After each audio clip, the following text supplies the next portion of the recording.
your turn. One of the very controversial parts of you is that you are, in your book, and you mentioned that several times in your videos, that you are quite against grammar teaching. So how much grammar do you think that one person needs to know before he can speak English fluently? Okay, so that is a question that has more layers than you perhaps think. So the extreme answer to that would be none. Correct. So to answer this question properly, you've got to think a little bit about the history of linguistics and language education. So the idea that grammar is like the center of language came from a guy called Noam Chomsky in the 1950s.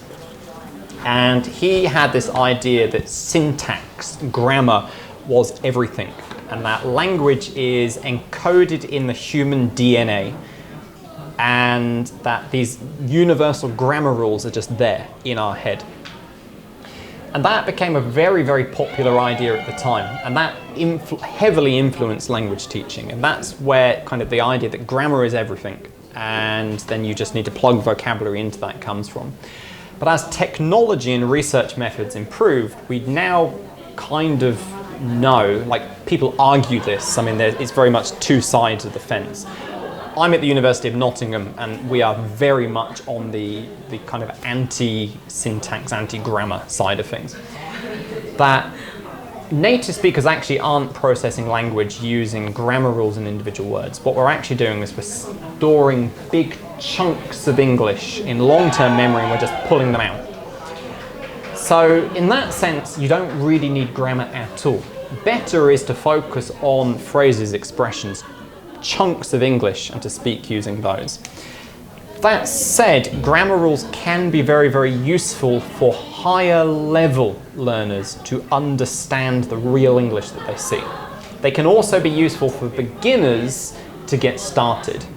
The problem comes in when you start to think, okay, I need to speak using grammar rules, and you're thinking in your head, okay, it's in the present perfect progressive and I need to combine that with the infinitive of the blah, blah, blah, blah, blah, and you can't speak like that. It'll just overload your head and you're just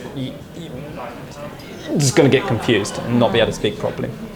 So that has started to turn into a very long answer.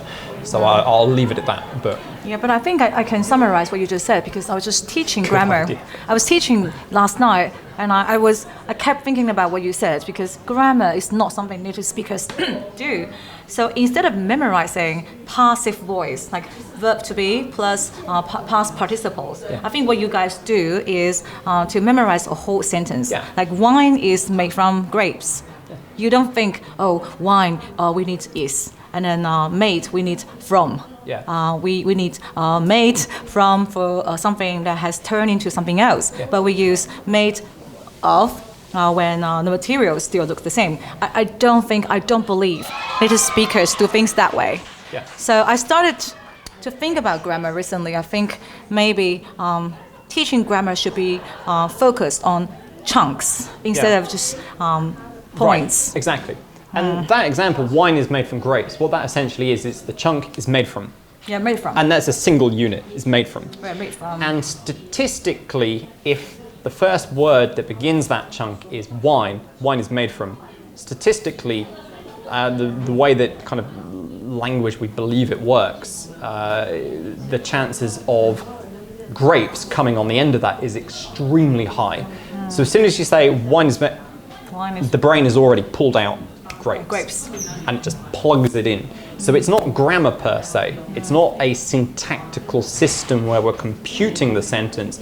It's actually large overlapping blocks, like bigger Lego blocks that we're just sticking together. Yeah, and it's also become habitual.